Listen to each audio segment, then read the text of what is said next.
said, why do you, the government, favor foreign investors? You give them all kinds of advantages, but for us, you marginalize us, you ignore us.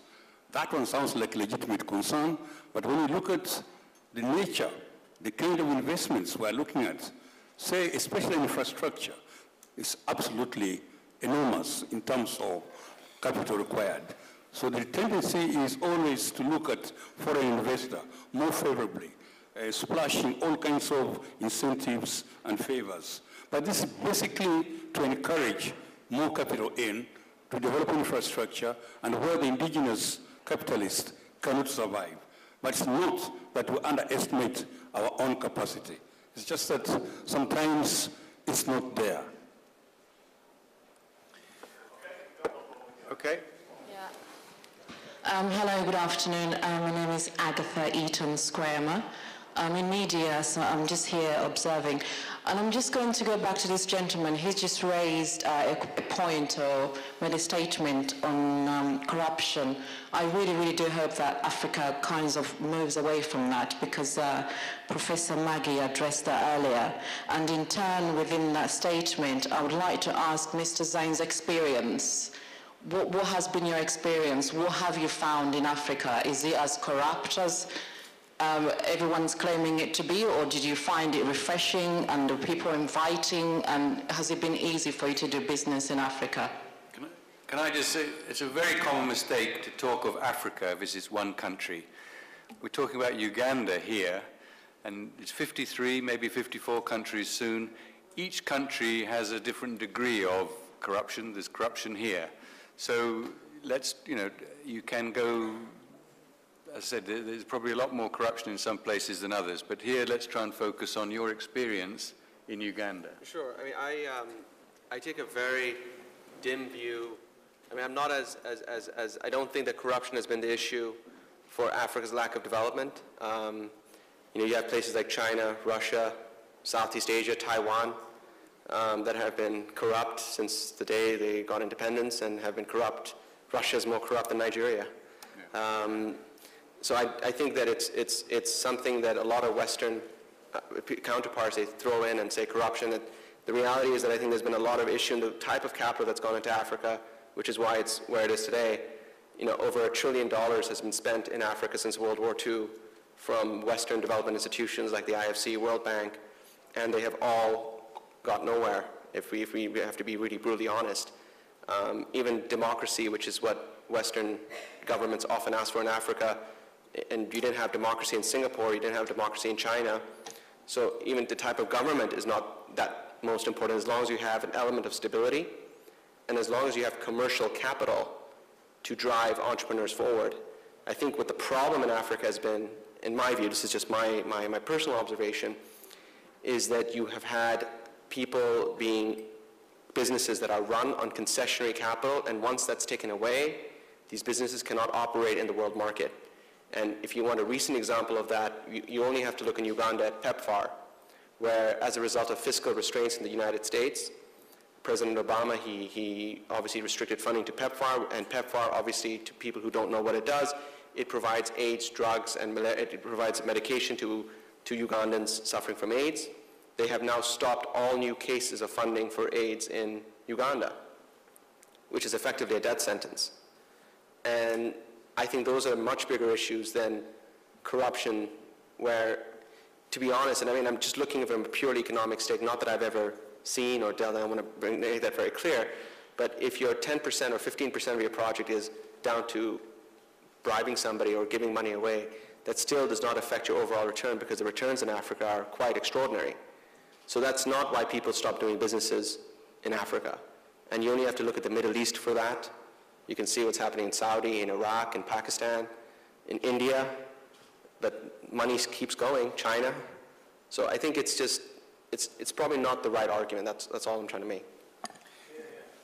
Well, I worked there for many years, and doing business to business never came across it. If you're trying to sell your product to a flower farm or whatever, it doesn't enter into it. It's where there's huge projects, perhaps with aid money involved, that maybe government gets involved. But business to business, I think if you deal with legitimate businesses, you don't come across it anything like as much as is portrayed in the media. Yeah. Yes, sir. Have we got a microphone here? Okay.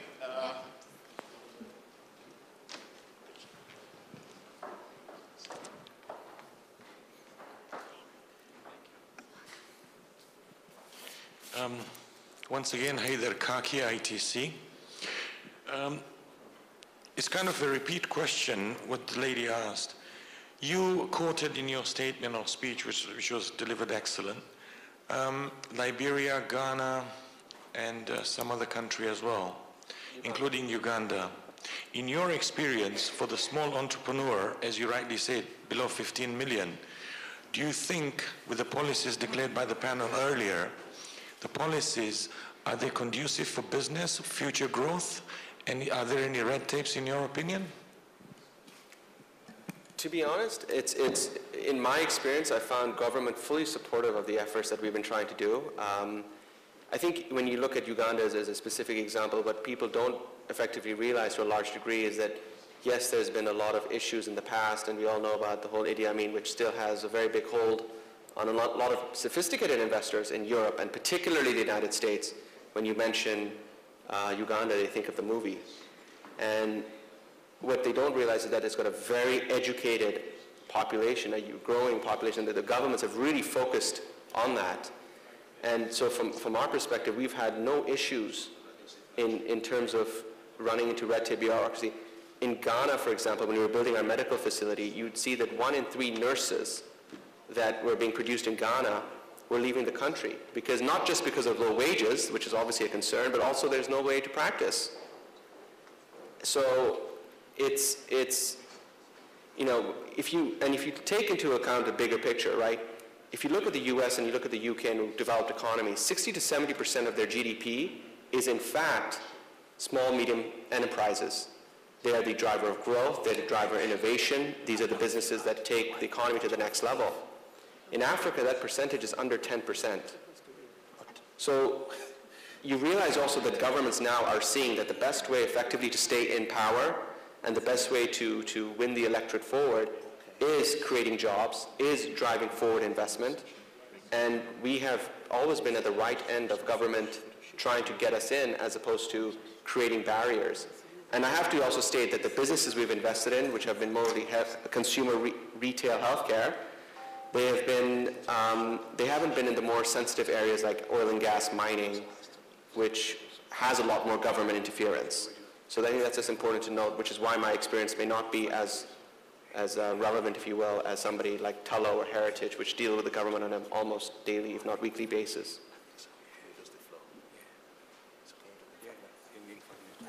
I'll take John's quietness for a minute again to introduce another member of parliament that I hadn't recognized in the audience, Honorable Kasule Robert Sebunya, representing MP Kyadondo North. Those of you who are from Uganda, that's your member of parliament.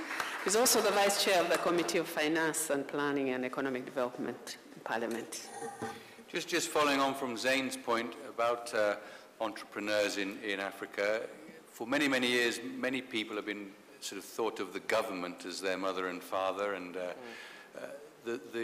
don't ever underestimate the power of the mobile phone to liberate people.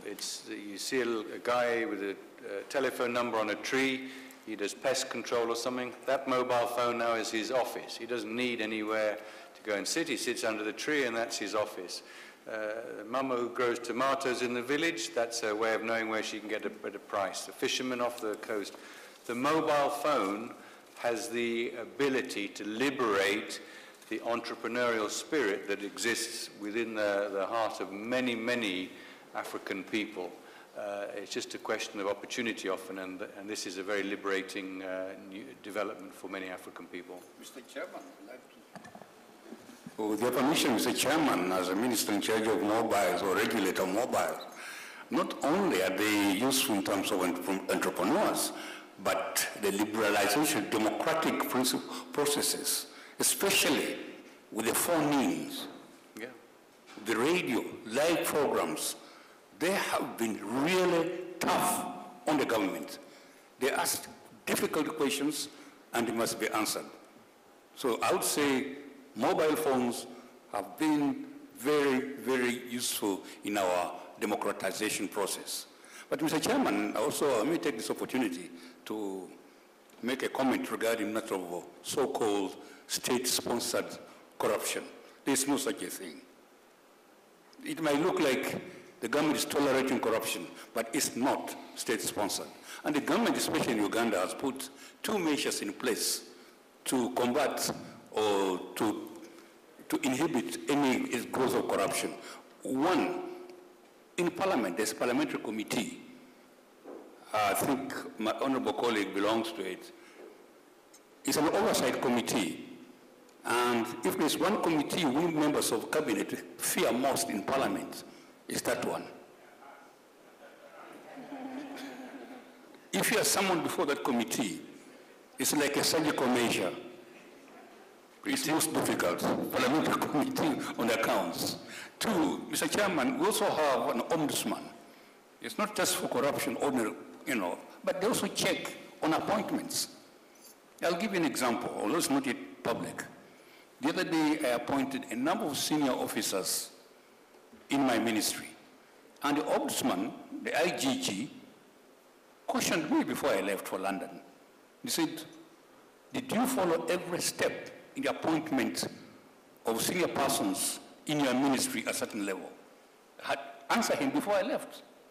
He said, yes, I took the step to make sure that these people measure up the level we require in the service. So we have Public Accounts Committee in Parliament to check on audit comments, and then we also have IGG to check any corruption for appointment